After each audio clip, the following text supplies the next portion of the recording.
돈 몇 푼 벌어왔다고 어디서 유세를 떨어? 시어머니 박경숙은 찻잔을 내려놓지도 않고 차가운 이혼 서류를 은채 앞으로 툭 밀어 던졌어요. 어머니, 이게 뭐예요? 정은채의 목소리가 떨렸습니다. 식탁 위에는 시댁의 마지막 빚까지 다 갚았다는 영수증이 놓여 있었어요. 은채가 10년 동안 새벽부터 밤까지 일하며 갚아낸 돈이었죠. 그런데 박경숙은 눈 하나 깜짝하지 않았습니다. 이제 빚 다 갚았잖아. 내 할 일 끝났으니까 내 아들 인생에서 나가. 은채는 숨이 턱 막혔어요. 어머니, 제가 그 빚 갚느라 어떻게 살았는지 아시잖아요. 박경숙은 코웃음을 쳤습니다. 누가 하래? 며느리면 그 정도는 해야지. 고아년 하나 거둬줬더니 이제 집안 어른한테 따지기까지 하네. 그 말에 은채의 손끝이 하얗게 굳었습니다. 남편 강명주는 말리지도 않았어요. 오히려 휴대폰 속 내연녀 사진을 넘기며 피식 웃었죠. 은채는 그 자리에서 알았습니다. 가족이라고 믿었던 사람들이 자신을 가족으로 본 적이 없었다는 것을요. 박경숙과 강명주는 아직 몰랐습니다. 자신들이 돈줄처럼 부려먹고 고아라고 비웃고 이제는 쫓아내려 한 정은채가 어떤 사람인지. 오늘의 사연 바로 시작하기 전에 구독과 좋아요 꾹 눌러주세요. 그 기운 받아 여러분의 오늘 하루가 행복해지기를 간절히 기도드리겠습니다. 정은채가 하얗게 질린 얼굴로 식탁 위에 두툼한 종이 뭉치를 내려놓자 시어머니 박경숙은 눈길 한 번 주지 않고 찻잔만 만지작거려요. 지난 10년 동안 은채는 매일 새벽같이 일어나 학원으로 향했어요. 주말이면 밤늦게까지 과외를 하며 악착같이 돈을 벌었죠. 식탁 위에 놓인 종이는 시댁의 마지막 억대 빚까지 다 갚았다는 영수증이었습니다. 은채가 가쁜 숨을 고르며 자리에 앉는데 박경숙은 기다렸다는 듯 가방에서 이혼 합의서와 검은색 펜을 꺼내요. 그러고는 식탁 너머로 거칠게 밀어 던지죠. 이게 다 무슨 서류예요, 어머니? 은채가 떨리는 목소리로 묻자 박경숙은 콧방귀를 뀌며 고개를 빳빳이 쳐들어요. 무슨 서류긴 뭐겠냐? 이제 우리 집 빚도 다 끝났고 대출도 깨끗하게 갚았잖아. 그러니까 너도 이제 그 고생에 찌든 얼굴 치우고 내 아들 인생에서 나가라는 소리야. 박경숙은 은채의 손을 내려다보며 눈살을 찌푸립니다. 빚독촉에 시달릴 때는 며느리 손을 붙잡고 울며 매달리더니 집안 숨통이 트이자마자 본색을 드러낸 거죠. 돈 몇 푼 벌어왔다고 어디서 유세를 떨어? 고아년 하나 우리 집에서 거둬줬더니 이제 시어머니 앞에서 눈을 똑바로 뜨고 대드네. 은채는 입술을 깨물었어요. 어머니, 그 돈 몇 푼 때문에 제가 10년을 버텼어요. 새벽에 나가 밤에 들어오고 몸살이 나도 강의하러 갔어요. 그걸 다 보시고도 지금 저한테 이런 말씀을 하세요? 박경숙은 팔짱을 끼고 코웃음을 쳐요. 누가 하래? 내가 며느리면 당연히 해야지. 며느리가 시댁 빚 좀 갚았다고 집안 어른 머리 위에 올라가려고 들어? 식탁 맞은편에 앉아있던 남편 강명주는 어머니를 말리기는커녕 은채를 보며 비웃고 있었어요. 강명주는 은채가 코피를 쏟아가며 일하던 지난 수년 동안 젊은 내연녀와 만나고 있었죠. 스마트폰에는 내연녀와 찍은 해외여행 사진이 가득했습니다. 강명준이 휴대폰 화면을 넘기며 심드렁하게 말해요. 엄마 말이 틀린 건 아니잖아, 은채야. 나도 이제 회사에서 자리 잡았고 앞길이 창창한데 언제까지 너 같은 여자 눈치 보며 살아야 하냐? 은채는 믿기지 않는 얼굴로 남편을 바라봅니다. 명준 씨, 당신은 그 말을 하고도 마음이 안 찔려요? 내가 누구 때문에 이렇게 살았는데요? 강명준은 목덜미를 만지작거리며 눈을 피하다가 곧 짜증 섞인 얼굴로 고개를 들어요. 그만 좀 해. 빚 갚았으면 된 거잖아. 나도 내 인생 살아야지. 그러니까 군말 말고 도장 찍고 나가. 강명주는 이미 은채를 이용해 집안 빚을 털어냈어요. 이제는 내연녀와 새 출발을 하려는 생각뿐이었죠. 가족이라는 울타리를 지키려고 온갖 수모를 참고 버틴 은채의 가슴에 배신감이 뜨겁게 치밀어 올라요. 닫혀있던 거실 문이 열리고 방 안에서 모든 말을 듣고 있던 중학생 딸 강민지가 가방을 메고 나옵니다. 민지는 할머니와 아빠를 차갑게 바라보다가 엄마 은채의 떨리는 손을 꽉 잡아요. 엄마, 이런 집에 미련 갖지 마. 나 엄마랑 나갈 거야.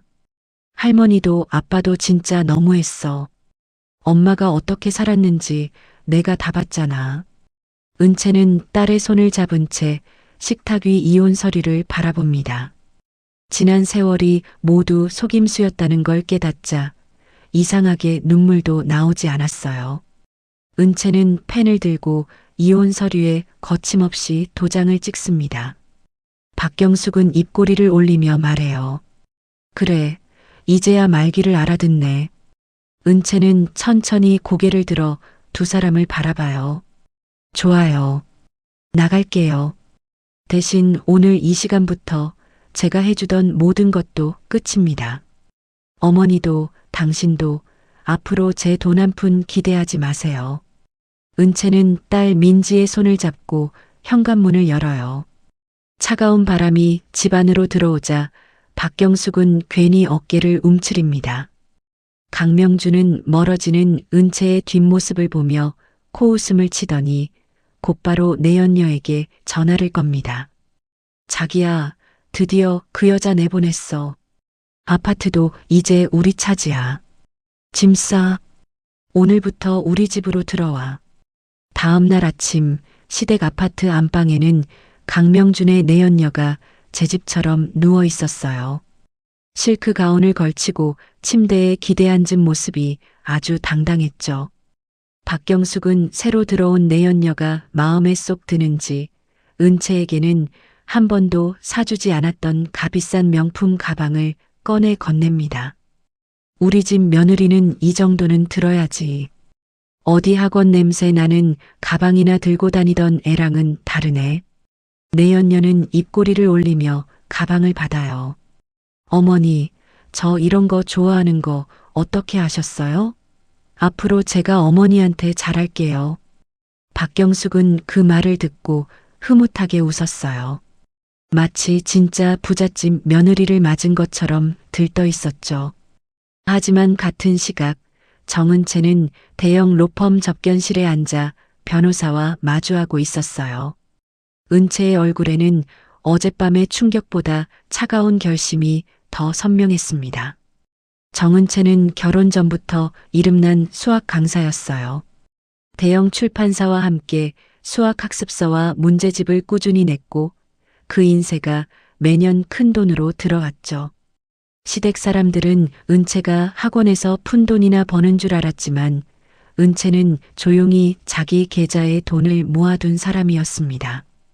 게다가 은채는 시댁 아파트 대출금을 대신 갚아줄 때도 그냥 돈만 내지 않았어요. 은행을 통해 아파트 빚에 대한 권리를 은채 이름으로 옮겨두었죠. 변호사가 서류를 넘기며 말해요. 은채 씨, 이제 정리하시면 됩니다. 지금부터는 감정으로 움직이지 마시고 서류대로 가면 됩니다. 은채는 고개를 끄덕입니다. 네. 더는 제가 끌려다니지 않을 거예요. 제 딸 앞에서라도 이제는 제가 저를 지켜야죠. 은채는 서류에 사인을 마친 뒤 스마트폰을 꺼냅니다. 시어머니와 남편에게 연결해준 모든 신용카드를 정지하고 가스와 수도, 인터넷, 관리비 자동이체까지 하나씩 해지해요.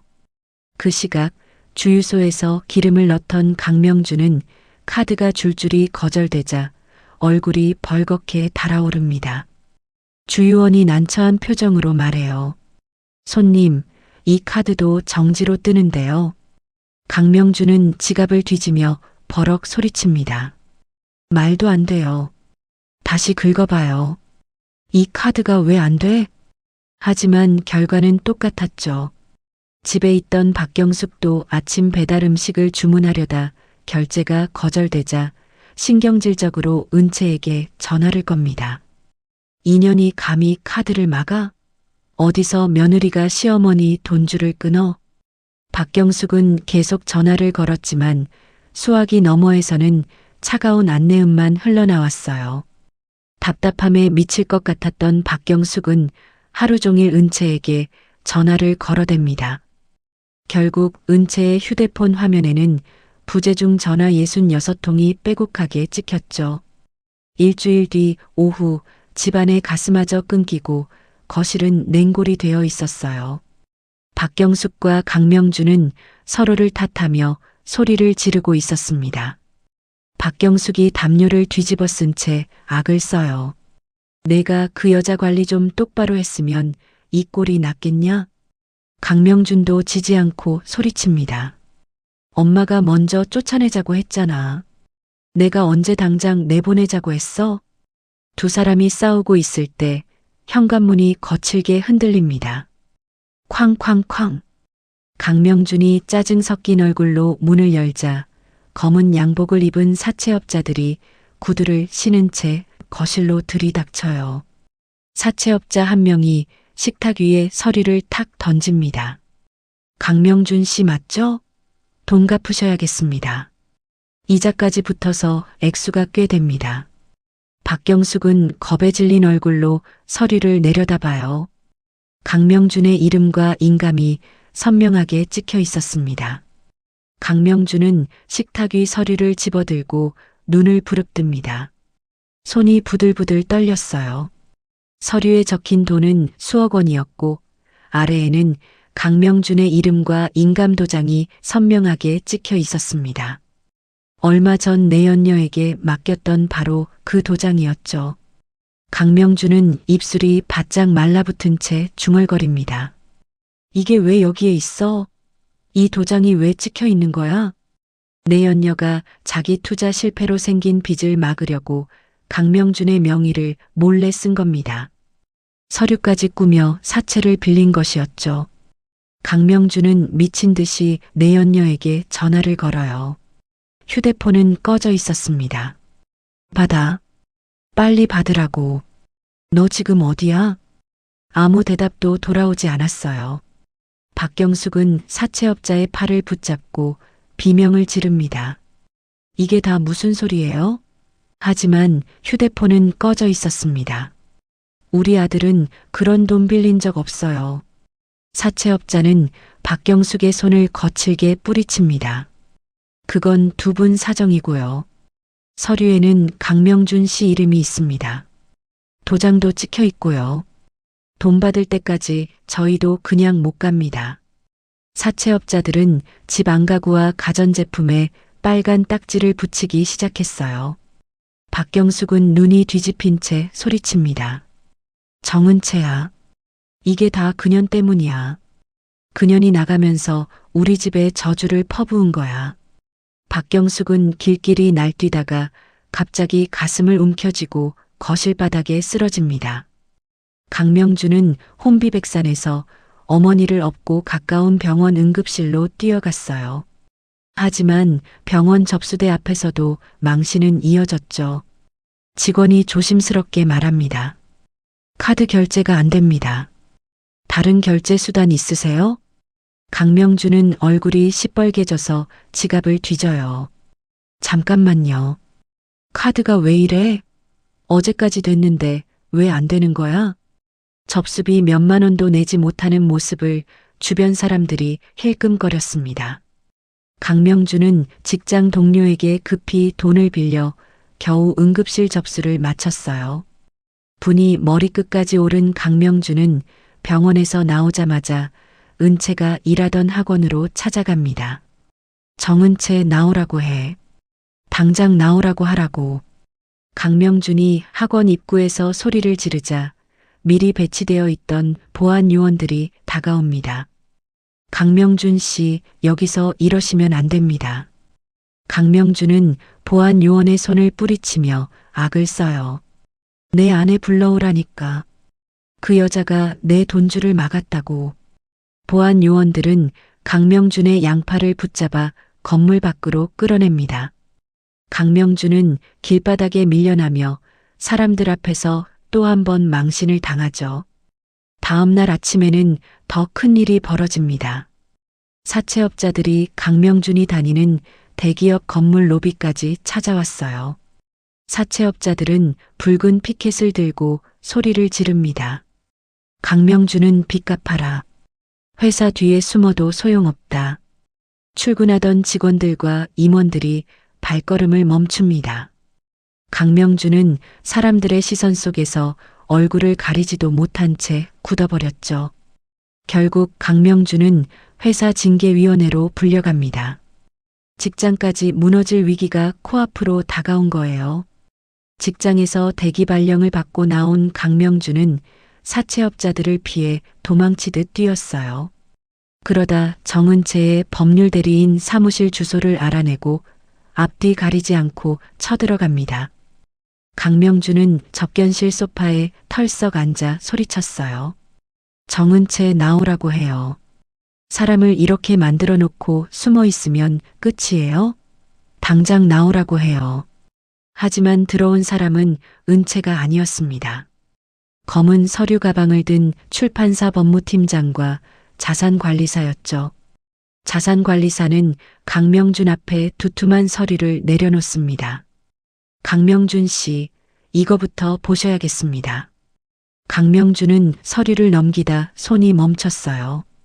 은채가 해마다 받아온 수학교재 인쇄 정산서였습니다.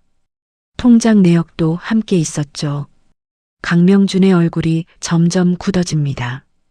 이게 다 정은채 돈이라고요? 자산관리사가 차분히 대답했어요. 네, 정은채 씨 개인 수입입니다.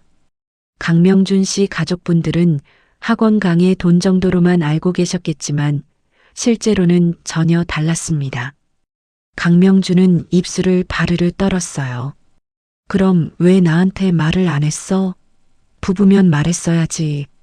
법무팀장이 강명준을 똑바로 바라봅니다. 말했으면 지켜주셨을까요? 빚 갚을 때는 아내였고 빚이 끝나니 버릴 사람이 됐는데요. 강명준은 아무 말도 못했습니다. 법무팀장은 또 다른 서류를 꺼내 강명준 앞으로 밀었어요.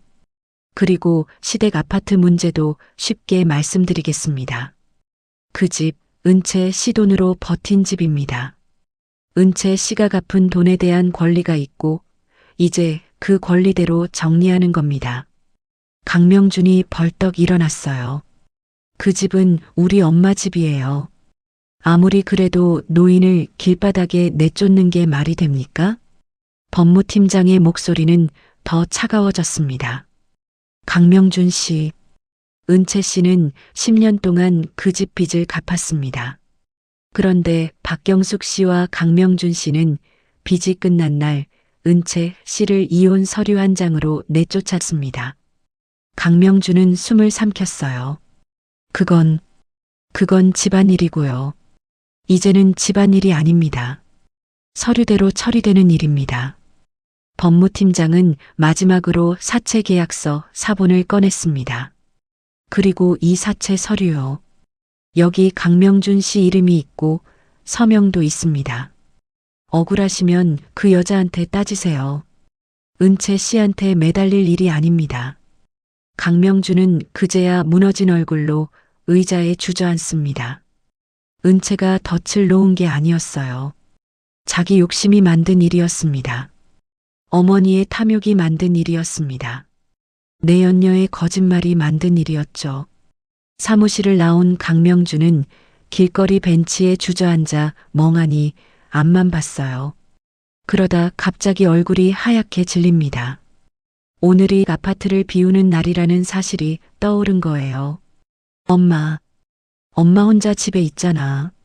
강명준은 비명을 지르듯 중얼거리고 미친 듯이 아파트로 달려갑니다. 강명준이 숨을 헐떡이며 아파트 단지에 도착했을 때 이미 법원에서 나온 집행관들과 인부들이 집 앞물건을 밖으로 꺼내고 있었어요. 박경숙의 낡은 가구, 옷가지, 이불, 그릇들이 아파트 화단 앞 길바닥에 쌓이고 있었죠. 박경숙은 집행관 바짓가랑이를 붙잡고 악을 씁니다. 안 돼요. 여긴 내 집이에요. 내가 평생 산 집이라고요. 당신들이 뭔데 내 물건을 밖으로 빼요? 집행관은 차분하게 말해요. 절차대로 진행하는 겁니다. 손 놓으셔야 합니다. 동네 주민들이 하나둘 나와 수군거립니다.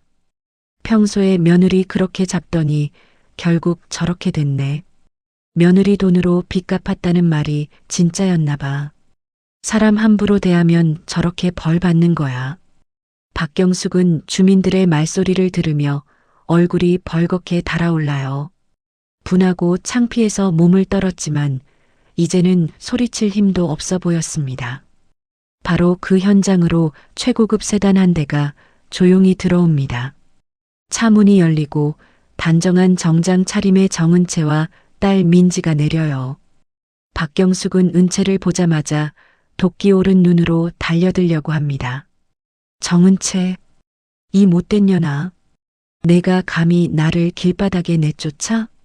하지만 은채의 개인 경호원들이 앞을 막습니다. 박경숙은 한 걸음도 다가가지 못하고 먼지 낀 길바닥에 비틀거리며 넘어져요.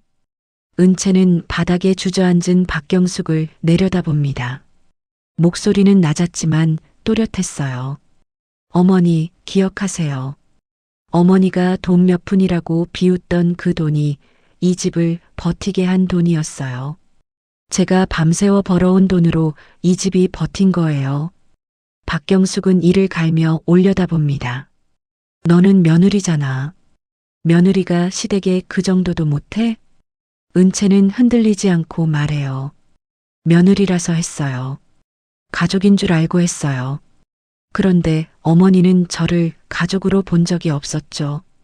빚 갚을 때만 며느리였고 빚 끝나니까 고아년이라고 내쫓았잖아요.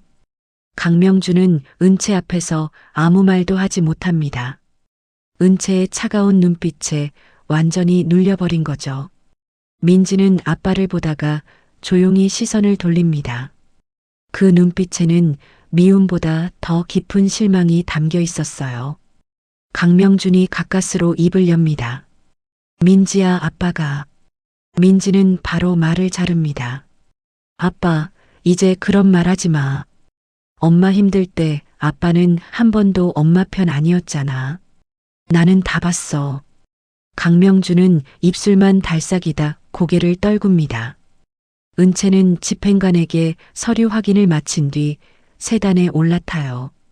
차가 아파트 단지를 빠져나가고 백미러 뒤로 사채업자들에게 둘러싸인 박경숙과 강명준의 모습이 작아집니다.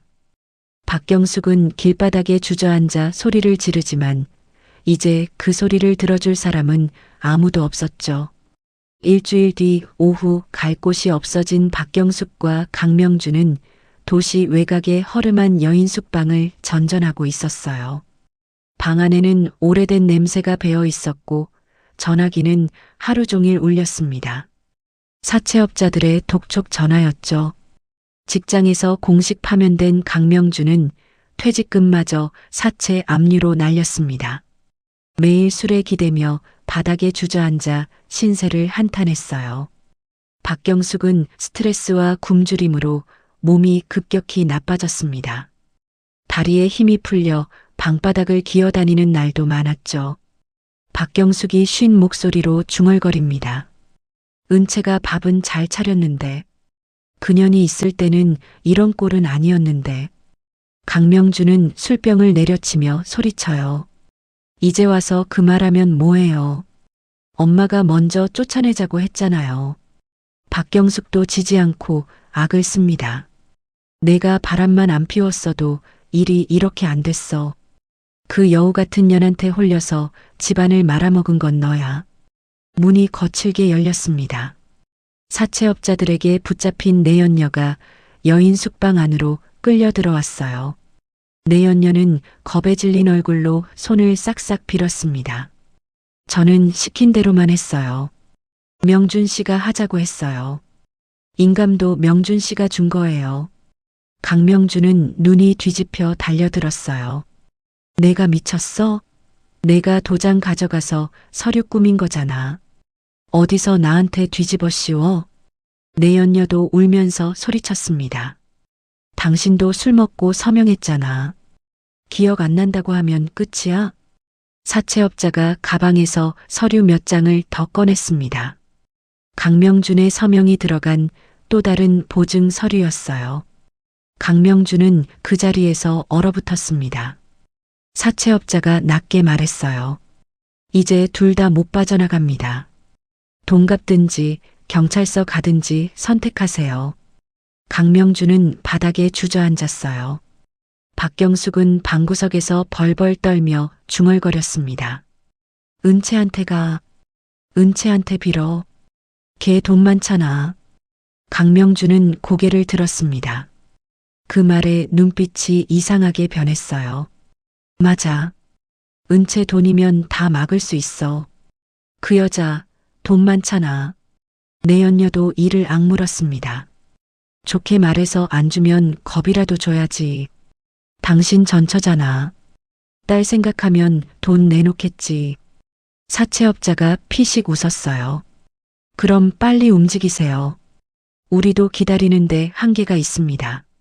그날 밤 강명준과 내연녀는 은채가 사는 주상복합 아파트 주차장을 찾아냈습니다. 차 안에 숨어 은채의 이동 시간을 지켜봤어요. 강명준은 술 기운에 눈이 풀린 채 중얼거렸습니다. 은채야, 내가 나를 이렇게 만들었어. 내가 돈만 내놓으면 끝나. 은채는 이미 이들의 움직임을 알고 있었습니다. 사설 탐정과 보안업체가 강명준 일당을 지켜보고 있었고 차 안에서 나눈 말은 녹음 파일에 그대로 담겼어요. 다음 날 저녁 은채는 모든 증거를 경찰에 넘겼습니다. 협박 계획, 사채업자들의 대화, 강명준과 내연녀의 말까지 빠짐없이 정리되어 있었어요.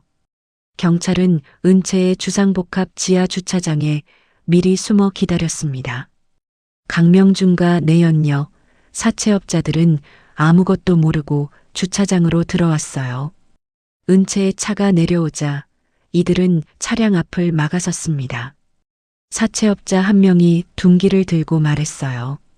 정은채 씨, 조용히 내리시죠. 말로 할 때 해결합시다.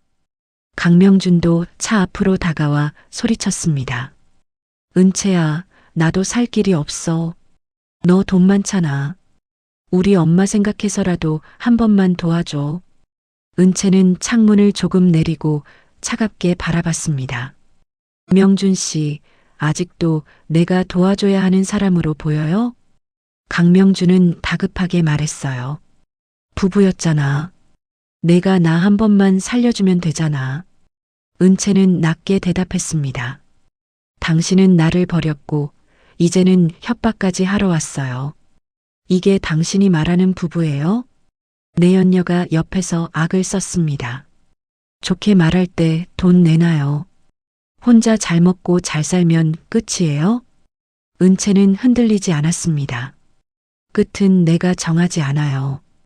당신들이 만든 일이니까 당신들이 책임져야죠. 바로 형사들이 뛰어나왔습니다. 경찰입니다. 전부 움직이지 마세요. 강명준은 도망치려다 바닥에 눌렸고 차가운 수갑이 손목에 채워졌습니다. 내연녀와 사채업자들도 주차장 바닥에서 차례로 붙잡혔어요. 경찰서 조사실에서 강명준은 자신도 피해자라며 울부짖었습니다. 저도 속았어요. 저도 협박당했다고요. 은채 한 번만 만나게 해주세요. 은채가 말해주면 오해 풀립니다. 은채는 조사실 안으로 들어가지 않았습니다. 법률 대리인을 통해 강한 처벌을 원한다는 의견서만 냈어요. 내연녀는 문서 위조와 사기, 협박에 함께한 일로 구속됐습니다. 여인 숙방에 홀로 남은 박경숙은 아들마저 구치소에 들어갔다는 소식을 듣고 완전히 무너졌습니다. 박경숙은 방구석에 쪼그려 앉아 자기 손등을 피가 나도록 긁었어요. 내가 왜 그랬을까? 은채가 있을 때 그냥 붙잡았어야 했는데 내가 내 손으로 복을 걷어찼어. 한 달 뒤 아침 정은채는 법원에서 보낸 판결문을 받았습니다. 강명준과 함께 범행에 가담한 사람들에게 모두 무거운 처벌이 내려졌다는 내용이었어요. 은채는 판결문을 천천히 내려놓았습니다. 지난 10년 동안 가슴에 쌓였던 답답함이 조금씩 풀리는 것 같았죠. 민지가 조용히 다가와 엄마의 손을 잡았습니다. 엄마, 이제 우리 진짜 괜찮아지는 거지? 은채는 딸의 손을 꼭 잡고 고개를 끄덕였어요. 응. 이제는 우리 둘이 제대로 살아보자. 모든 절차가 끝난 뒤 정은채는 시댁과 얽힌 도시를 완전히 떠납니다. 딸 민지와 함께 공기가 맑은 해안가의 단독주택으로 이사했어요. 은채는 더 이상 누군가의 빚을 갚기 위해 몸을 혹사하는 사람이 아니었습니다.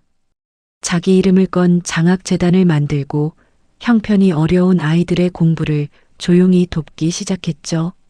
민지는 엄마의 사랑 속에서 밝게 자랐습니다. 주말이면 은채와 함께 마당의 꽃과 나무를 돌보며 평범하지만 따뜻한 시간을 보냈어요. 민지가 물뿌리개를 들고 웃으며 말합니다. 엄마, 우리 집 진짜 좋다. 조용하고 아무도 소리 안 지르고. 은채는 딸을 바라보다가 천천히 웃어요. 그러게. 집은 원래 이렇게 편해야 하는 건데 엄마가 너무 늦게 알았네. 민지는 고개를 저으며 엄마의 팔을 잡습니다. 아니야. 엄마가 나 데리고 나와줘서 고마워. 은채는 그 말을 듣고 눈시울이 붉어집니다.